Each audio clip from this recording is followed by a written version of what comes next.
Hello friends and a very warm welcome आज की special video में, जहां आज हम आपको बताएंगे फेक या झूठी एफआईआर से बचने के लिए कौन कौन से कानून हैं। ऐसा अक्सर देखा जाता है कि अगर कुछ लोगों के बीच में मतभेद हो जाए तो वो एक दूसरे के खिलाफ फेक या झूठी एफआईआर दर्ज कराते हैं। जिस इंसान के खिलाफ झूठी एफआईआर होती है वो इंसान पूरे समय कोर्ट और पुलिस के चक्करों में फंस जाता है और उसका अक्सर काफी पैसा और समय बर्बाद होता है। तो आज हम आपको बताएंगे कि आप किस तरह से फेक या झूठी एफआईआर से खुद को बचा सकते हैं और इसके लिए कौन कौन से कानून हैं।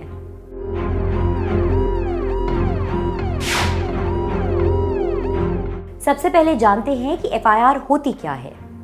एफआईआर को फर्स्ट इंफॉर्मेशन रिपोर्ट कहते हैं। जब किसी इंसान के साथ कोई अपराध होता है तो उसको उसकी सबसे पहली जानकारी पुलिस में लिखवानी होती है। इसे एफआईआर कहते हैं। इसको ऐसे भी समझा जा सकता है कि किसी भी घटना की सबसे पहली जानकारी को लिखित में लिखवाने को एफआईआर कहा जाता है। आपको यहाँ पर यह भी बता दें कि सीआरपीसी की धारा 154 के तहत पुलिस को संगीन मामलों की एफआईआर दर्ज करनी ही होती है। अगर कोई झूठी एफआईआर दर्ज कराता है तो क्या करना चाहिए? भारतीय संविधान में सीआरपीसी की धारा 482 में एक ऐसा कानून है जिसके उपयोग से झूठी एफआईआर या बेकार की परेशानियों से बचा जा सकता है।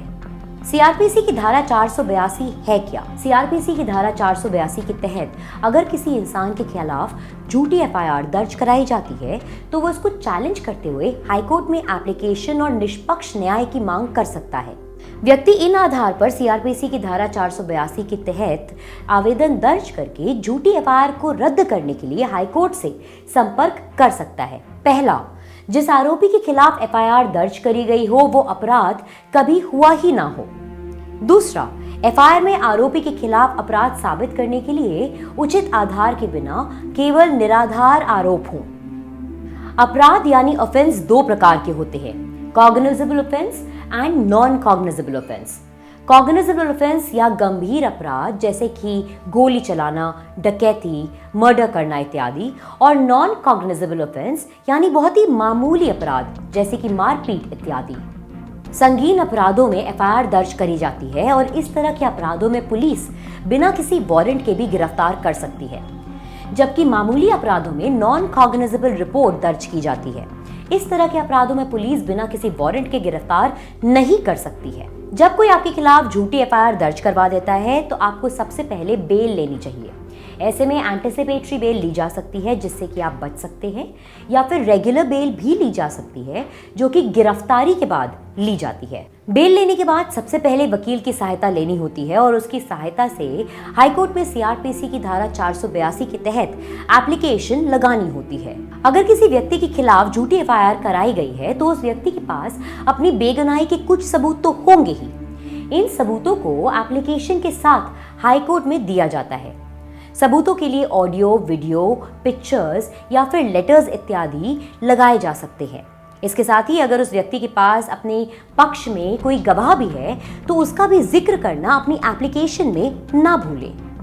हाईकोर्ट में सीआरपीसी की धारा 482 के तहत एप्लीकेशन सबमिट हो जाने के बाद सुनवाई होती है, और अगर सुनवाई के दौरान कोर्ट को ऐसा लगता है कि जो भी सबूत उस व्यक्ति ने पेश किए हैं वो उसकी बेगुनाही को पूर्ण रूप से साबित करते हैं तो कोर्ट एफआईआर को खारिज कर देती है।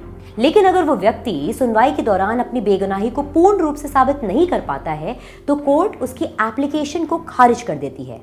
इससे उस व्यक्ति के ऊपर फिर से एक बार चार्जेस लग जाते हैं और ट्रायल शुरू हो जाता है। हाईकोर्ट से एप्लीकेशन खारिज हो जाने के बाद व्यक्ति सुप्रीम कोर्ट को भी अप्रोच कर सकता है। यहाँ पर ध्यान देने वाली बात यह भी है कि अगर कोई व्यक्ति आपके खिलाफ झूठी एफआईआर कर देता है और आप उसके खिलाफ सीआरपीसी की धारा 482 के तहत एप्लीकेशन दे देते हैं तो जब तक आपका केस कोर्ट में चल रहा है तब तक पुलिस आप पर ना तो कोई कार्यवाही कर सकती है ना ही आपको गिरफ्तार कर सकती है। कोर्ट जांच अधिकारी को जांच के लिए दिशा निर्देश भी दे सकती है।